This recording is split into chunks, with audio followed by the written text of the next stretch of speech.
And so what we're going to do is we're going to first take a look at area under the curve business.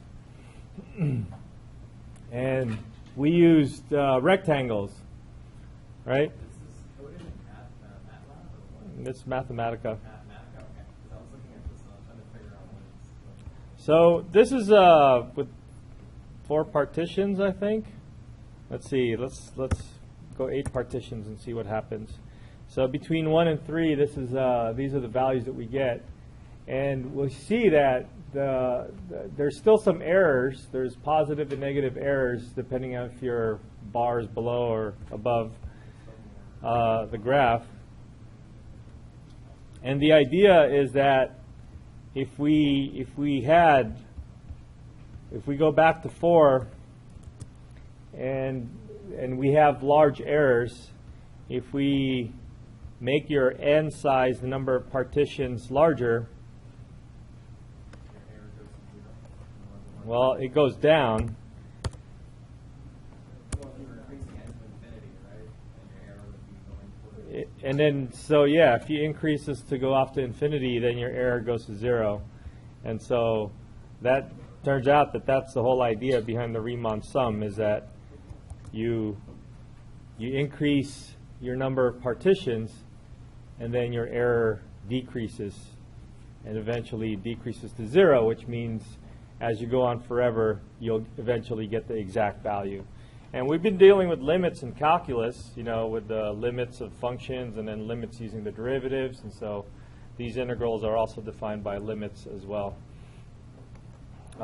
Let's take a look at these pictures again. Maybe I can post them up in our notes.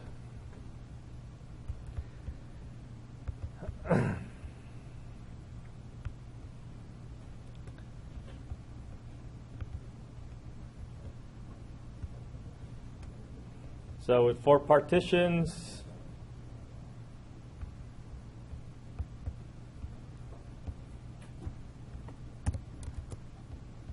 with 8 partitions,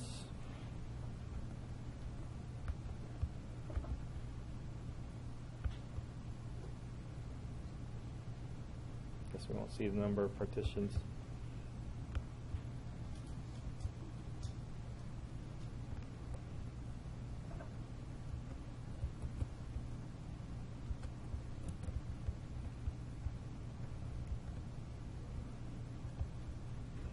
So the idea is the more partitions we have, the better our approximation is. 16, 32.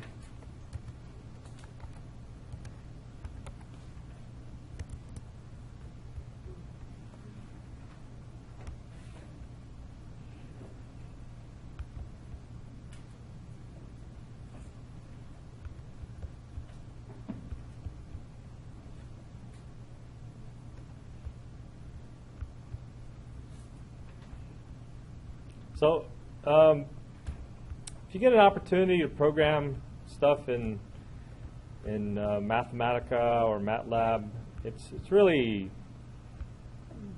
the idea is being able to deal with functions, and you can really see how mathematics and the idea of functions work really nicely. Anyways, so that's how you find areas under the curve.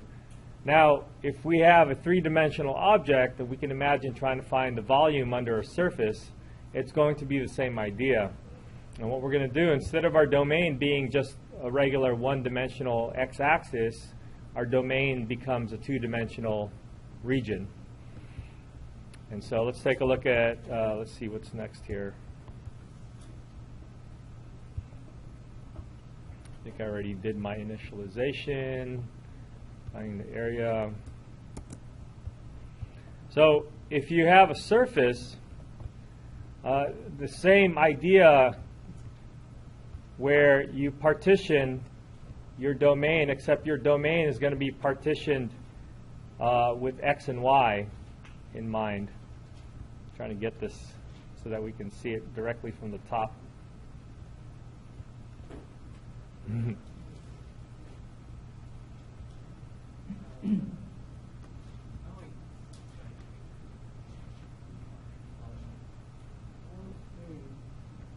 that's good enough, I suppose.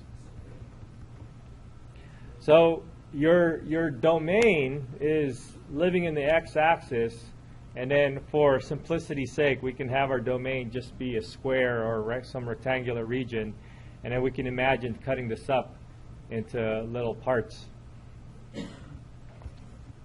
So if we cut it up to little parts, let's take a look at this picture.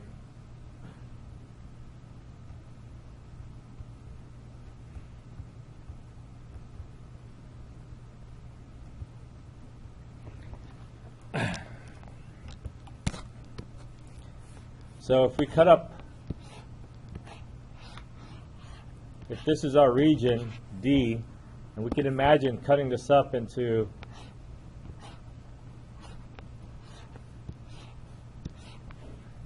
some partitions. So we're going to partition the x and partition the y.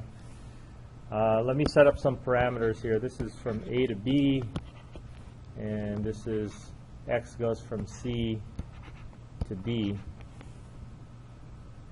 And then what we could do is we can think about partitioning the x-axis. I'm sorry, I got my x and y backwards. My x doesn't really matter, but x is usually going from A to B, and then y is usually going from C to D. So what we could do is we can partition the x and y. Partition x with delta x equals b minus a over n. And then partition y with delta y with d minus c divided by some n. So they could be the same partition, or they could be different partitions depending on how you want to break this up.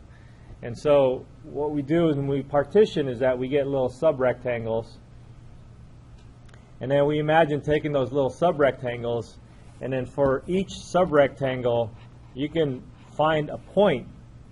You can find the left bottom corner, or you can find the right bottom corner, or you can find, any of these corners would do, or actually a midpoint, a point in the middle of that would do.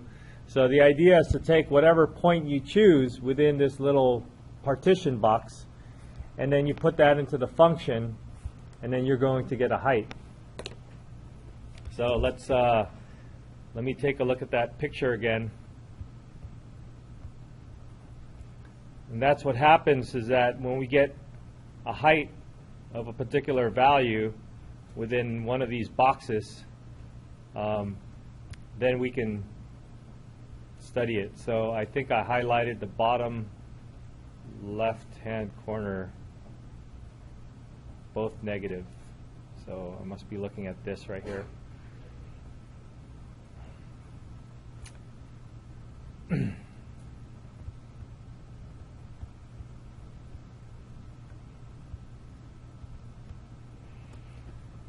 So basically what I'm doing is for this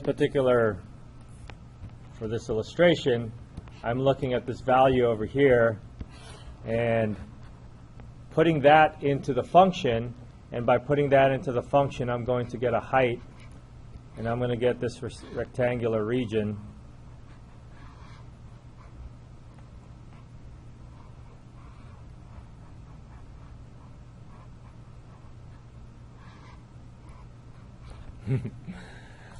Let's see.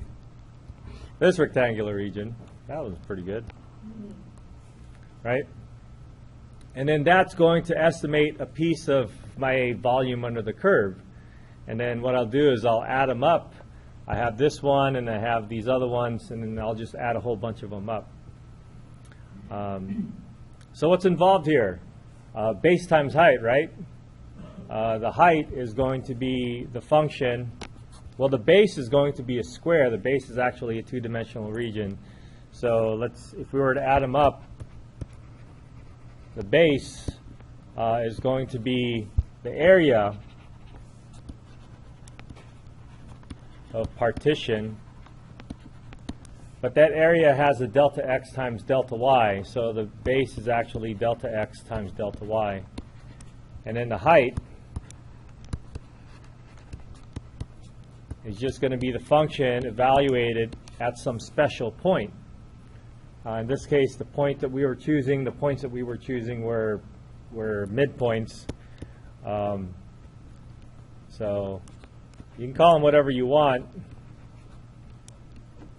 But in the first semester calculus, we use xi star or something, or sometimes they use x sub something, x sub I.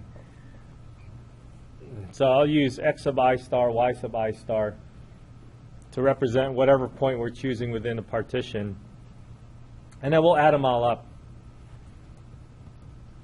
So one volume here, volume sub I, sometimes we might call it, is equal to the base times height. So f of xi star, comma, yi star, times delta x, delta y. And sometimes people, for shorthand notation, they call it delta A. And then there's two of them. There's I and there's the x, and then the y. Sometimes they call it I and j. So sometimes they say delta A sub ij. Anyways, all this is not really that important. What is important is that how this formula now, if we add up a whole bunch of these, and then we take the number of partitions and we let the number of partitions in the x and in the y go to infinity, then it eventually becomes the integral. Say it again?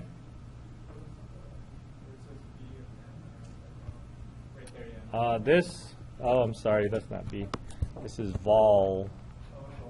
VOL is in the volume that we're looking for here.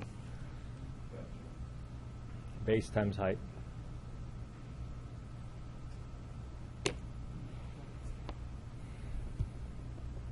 Okay, so this is the background story. It's nice to see the pictures, I think. So if you can see the pictures, and then you can imagine how this comes into play, then that formula isn't so bad looking. And so let's take a look at the formula.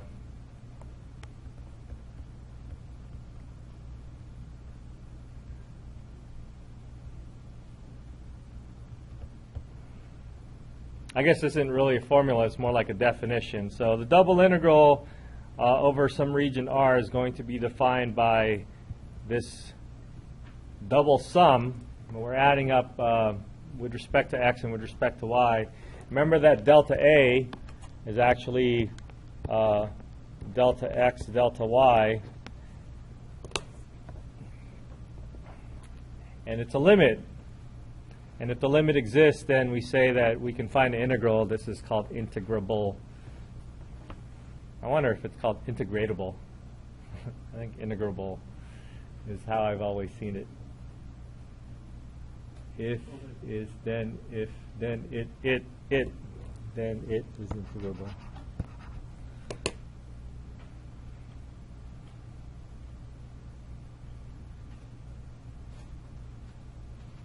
Okay. Now, obviously, this is not how we're going to do it, but in this particular section, it asks you for a couple of things where you're asked to estimate using Riemann sum. Essentially, not Riemann sum. You're not going to take the limit as x goes off to infinity, but you'll have some finite values. So let's do a homework problem. So this homework isn't due until the following week, right?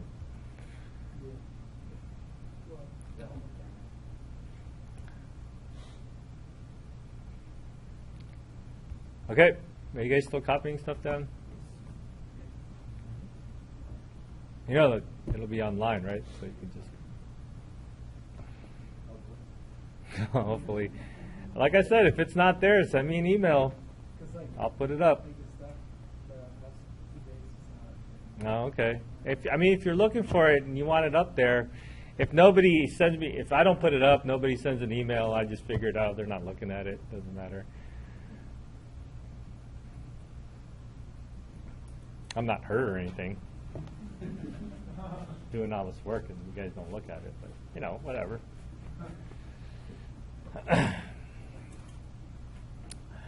All right, let's, what was I going to do? We were going to, do a homework problem. Let's do a homework problem. Let's, so I think either a table or a graph would be a good homework problem. Which one do you guys want to do? The table or the graph? The table? All right, let's do a table. We have a 20 by 30 foot swimming pool. And then they take the heights at measurements of intervals of 5 feet? 5 feet. And then they want us to estimate the depth of the pool, or this is the depth of the pool. They want us to figure out the volume of this filled with water. It says use the midpoint rule with m is equal to 2 and n is equal to 3. I think m is the one with the x. So the delta x would have 2 partitions, and the delta y will have 3 partitions. So it looks like the x goes over here, and then the y goes over here. I want to partition my x into 2 partitions. Well, those are going to be big partitions, I think. So just 2 partitions. Whoa, did I do that right? No, I guess I should draw a line straight through there. So partitions. So there's going to be 2 partitions. So I'm just going to imagine 2 things that I'll be adding up with respect to x. And then with respect to y, I'm going to have 3 partitions. So they go to 30. So 0 to 10, 10 to 20, 20 to 30. Okay. So what I'm imagining here is that if I were to try to draw this function, my x goes from 0 to 20, and my y goes from 0 to 30.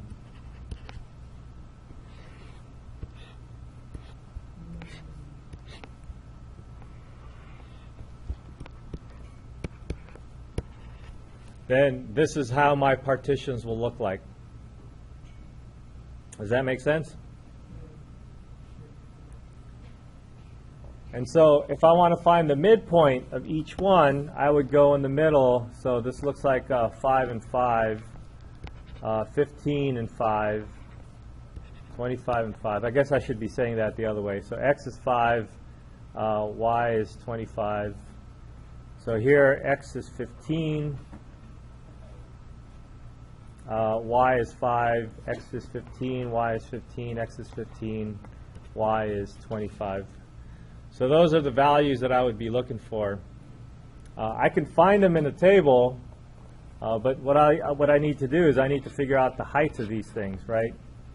Which is actually the depth in the pool. So let me just take a sample point over here. This point over here is my x value at 15, my y value at 25. And so I want to find my f of x value. So we call it f, just for a lack of naming it. So when x is equal to 15 and y is equal to 25, that value is going to be 7 for me, right? So at this point in the pool, the depth is going to be 7 feet.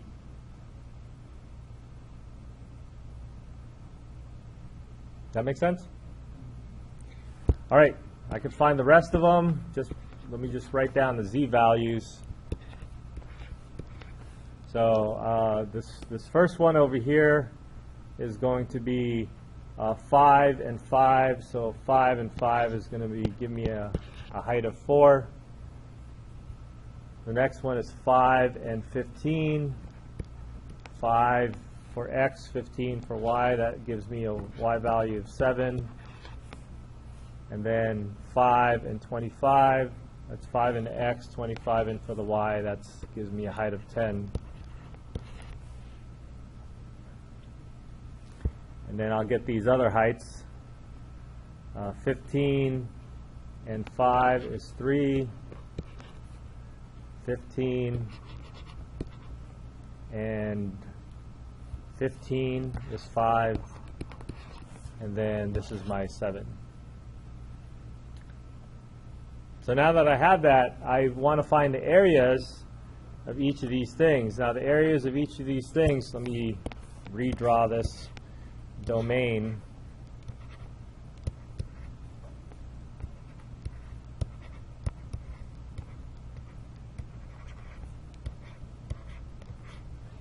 So it looks like the area is going to be the same for all of them.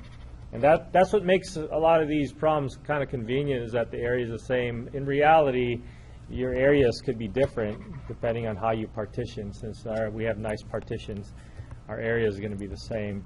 So the area is going to be, looks like a 10 by 10 square. So the area is going to be 100. Is that right? Each square here is 10 by 10. So for each of these squares, my areas will be 10. So my delta A is going to be 10. That's like, or 100, sorry. Delta X is 10, delta Y is 10. So delta A is going to be delta X times delta Y, which is 100. So then I have to add them all up. So the volume is approximately equal to the heights of these things times delta A. So the sum of the heights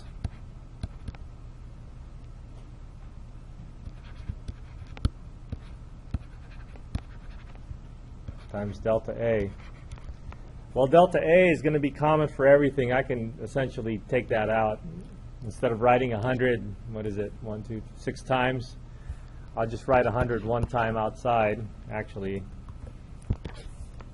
I'll write 100 one time outside. That's my delta A. And then all these heights.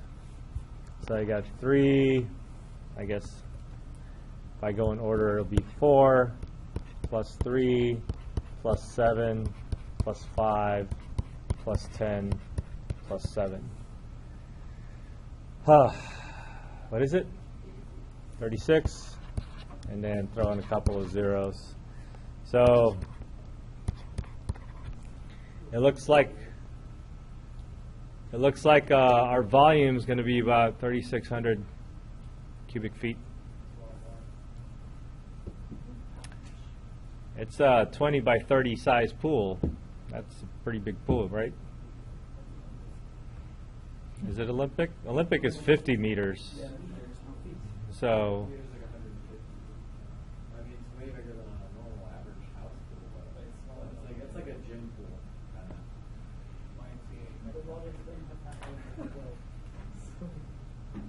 Like a couple swim lanes or a few swim lanes. all right, so what is it, 3, 6? Oh, we got my 3s not working again. Use the on-screen keyboard. I got my this external keyboard plugged in. So that's it. That's all there is to it, right?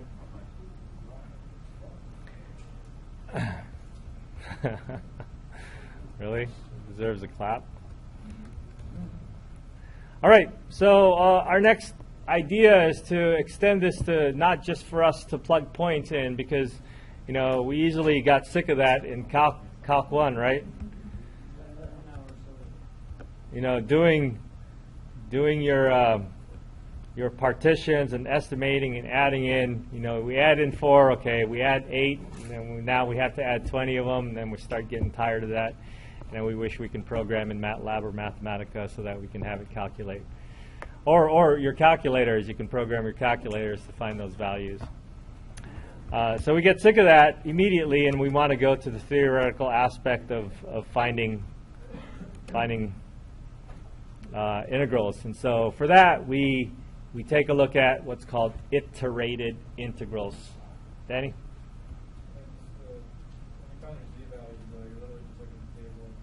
Yeah, so find your z-values are really just looking at the table. And make sure your x is on the right. You know, our x goes down and our y goes across. So make sure you find it properly. And if you draw the domain like we did, I think it'll help out a lot. You don't have to be all 3D artistic like me. you can draw it like this, right? It's all there too. So you can find the x value. X is actually 5 and y is 25 or whatever. All right, let's move on to iterated integrals.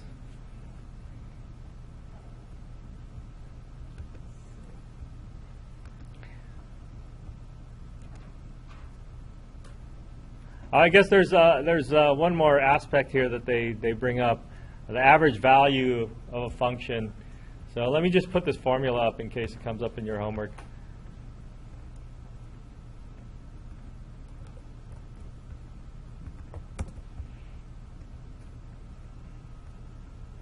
So the average value just gives you, essentially, if you know what your double integral is equal to, you can find the average value by dividing by the area. So this gives you your average z value, really, the average height. And if you look up average value in calculus, you'll see a very similar looking formula.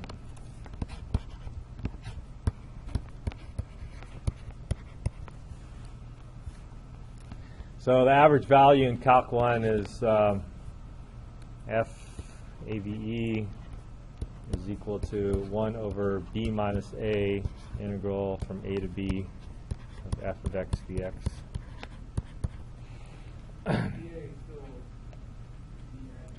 Yeah, so the delta A was the delta x, delta y, and then we'll see when we start dealing with iterated integrals that the delta A will become for us the dx, dy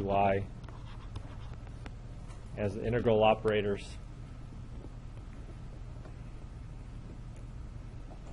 So make the comparison. This is your base, and because in Calc 1 your domain is just a one-dimensional graph, you can imagine your base to just be a length.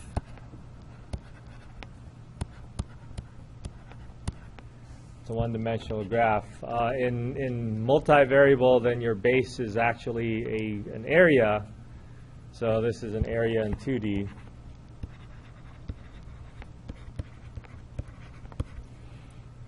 And you can see the similarities, the analogies, analogousness, the analogs of this. Okay. All right, let's move to the next section. 15.2 is iterated integrals.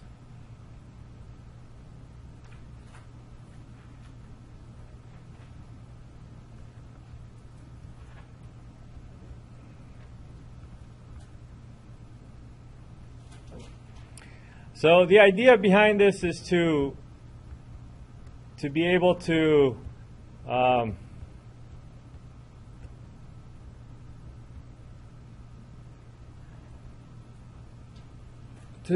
calculate the integrals. What's the Beanies Theorem? Look that up for a minute.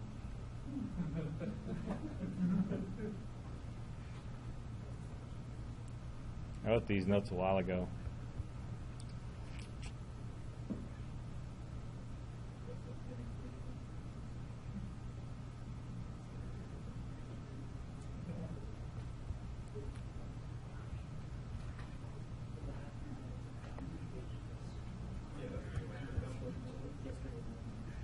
Yeah.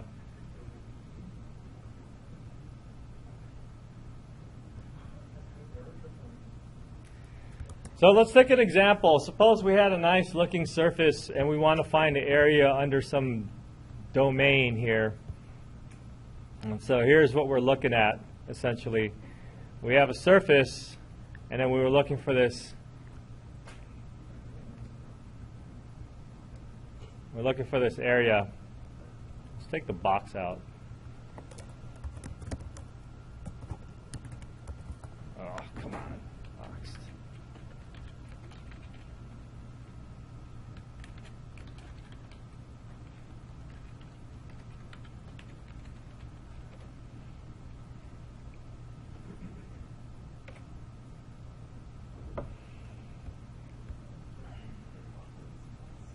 That looks, that's a mighty fine looking graph right here, huh?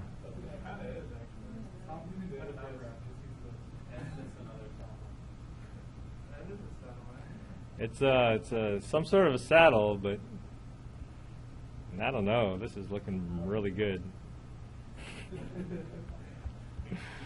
I just got attracted to this graph for some reason. I don't know what's happening.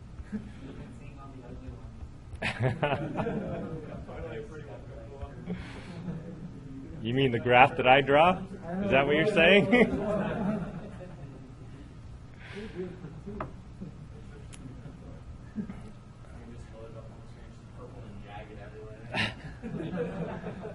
So this time we're looking at this graph, and we're interested in this region over here. We'll call this region R. R, I guess, seems to be the region. And we project it up on the, I'm going to butcher this graph, right? We project it up. No, I can't. Oh, yeah, I suppose. Because I can't freehand a straight line.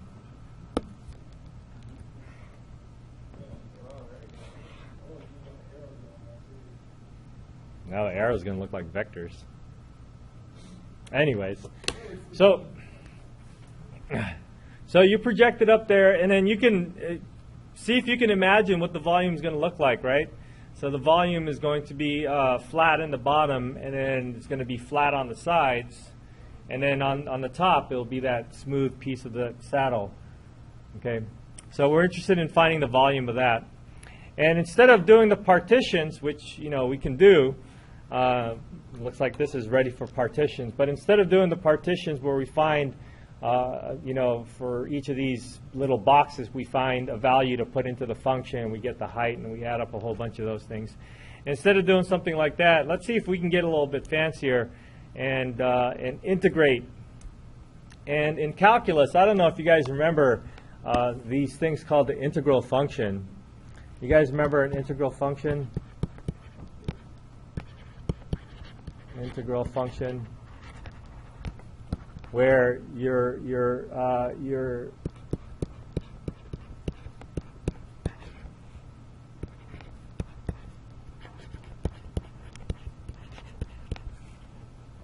integrating something with respect to t. Actually, we're not going to do that. Let me just get rid of this.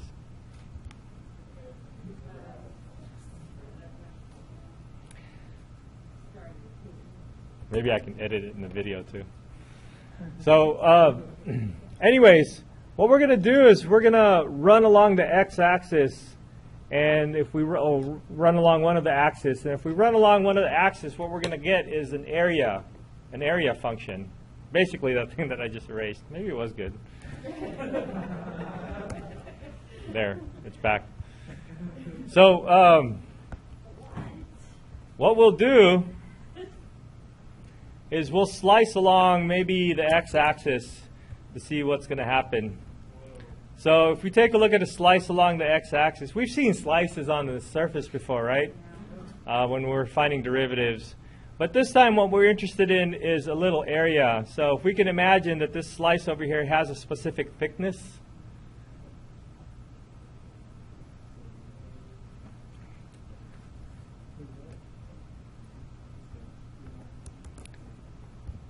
So Let's see if we could just focus on this. Let's see if I can get multiple shots of this.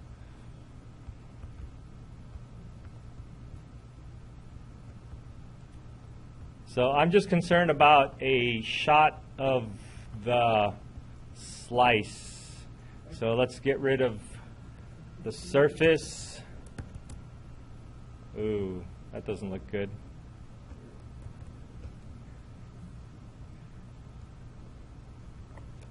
So I want to get rid of that. I want to get rid of something. Ah. I want to get rid of the surface, but I want to keep the range. I know what. I'll make the surface disappear. Surface, surface. Where's P? Oh, this is my slice in Y. Oh, maybe I'll just keep that.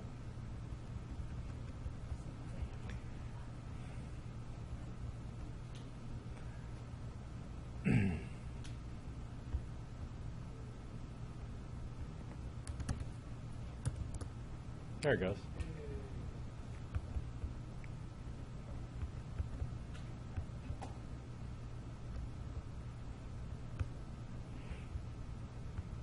So if I'm just concerned about this, what I wanted to do is we could pretend that this thing has a certain thickness to it.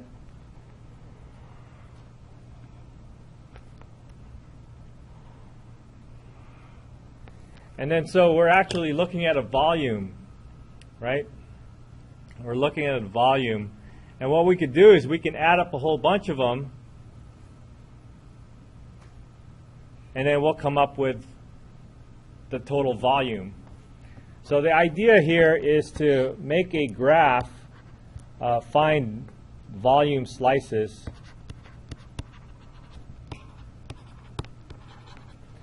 And it looks like my volume slices will be integrals from 0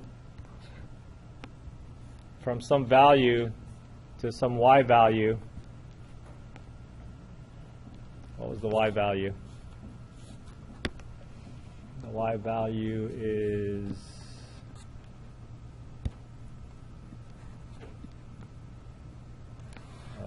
come on. 0 to 1, 0 to 1. So y value is 1.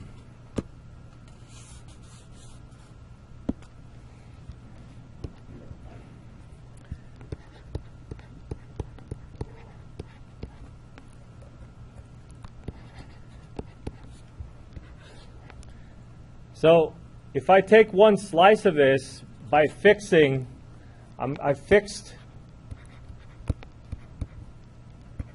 some y value, and then I integrate with respect to x only, then I'm going to get some sort of area function. Does this idea make sense? Yes. And so I fixed the value of y, and then I'm going to get some area function with respect to x. So this will result in something that's going to change. The y value is going to change, and so this area is going to change if I move my y, right? So what I'm trying to say here is that, I don't know what that's going to do. But if we get many slices along the y, is this what we want? Where's the y-axis? Yeah, this is it.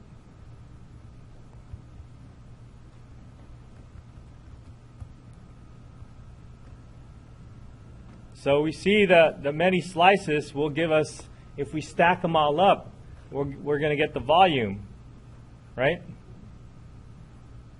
Does this remind you of something? What?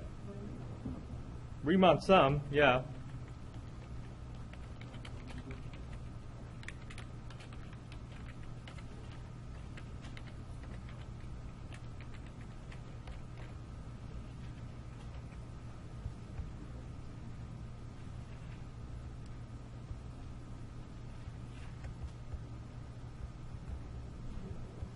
Does it look like anything?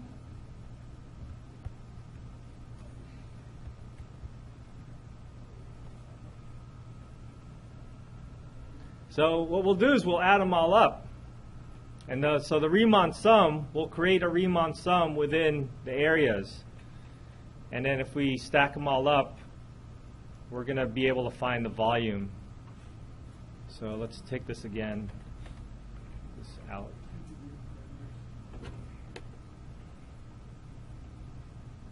Nobody's going to say what it looks like? Yeah. It's the best thing since sliced bread.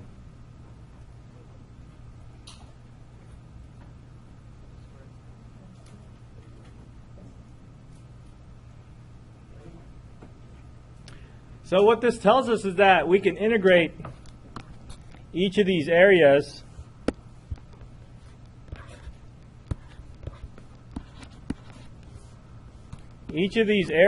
will give us a function with y in it where we initially fixed y. And by fixing y, we're going to get an area with respect to y. And every time we move along the y, we're going to change our y value. And if we add up all those slices of bread, then we're going to get the total volume of the loaf of bread. Right? So that's the main story behind iterated integrals. And you guys should have done your labs where you would have had examples of how to actually compute them. But this is the idea behind computing them, is that you integrate with respect to one variable first, and then we hold this fixed. We fix the y, just like with partial derivatives, we pretend it's a constant. So we fix y as a constant, and then on the outer integral, then y is going to change back into a variable, and now you're going to get to integrate that with respect to y. Okay? What?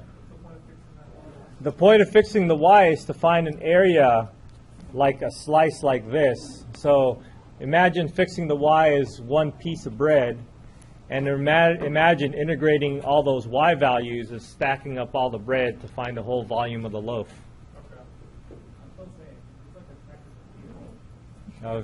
You could think about it as a stack of tortillas too. Yeah. All right. So we're essentially done with 15.2. When we come back, we're going to jump into 15.3, and that's going to be integrating more general areas, which is what we're going to be focused on.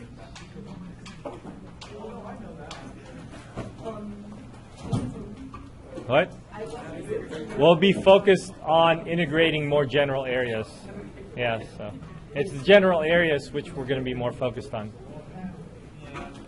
I said my preposition backwards. Fixing the y wouldn't that mean that we can't integrate in terms of y? Well, not in this first step. You don't integrate in terms of y. So that means when y is fixed, you're just integrating with respect to x. Why, Marta? And then what that's going to give you is an area for one particular value of y.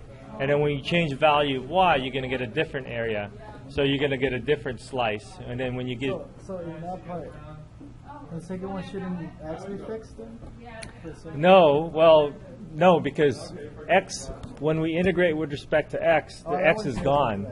Yeah, so in this one, x was never fixed. We are integrating with respect to x, and then we find the area here. Y would be a constant in this first step. Y constant. Would you be able to... Would the constant be predetermined, or would you just kind of make one up? Well, we just pretend it's a constant because we're eventually, when we get down to integrating it with respect to y, then that's when we assign values for y. In this case, it will be going from 0 to 1. So like the first integral would be like the horizontal. The inner integral would be like... The inner integral would be stacking up. We're finding a bunch of areas. And we'll be like... Well, we'll be cutting it up, and then the next one will just be raising it, I guess. Yeah, well, the next one will be stacked. So the... What? The second one will be adding up all the areas that we found. So the first one is finding an area. The second one is finding all the areas in between. And so now it becomes a volume.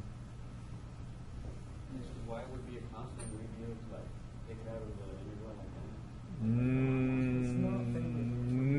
Maybe. Depends on the function. Yeah, we'll take a look at like qualms and things. You look weird to do it. We'll take a look at special cases where you can't take it out and times when you can't.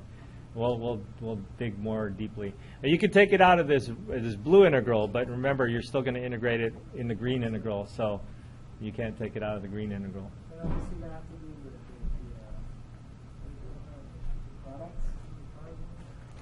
the products.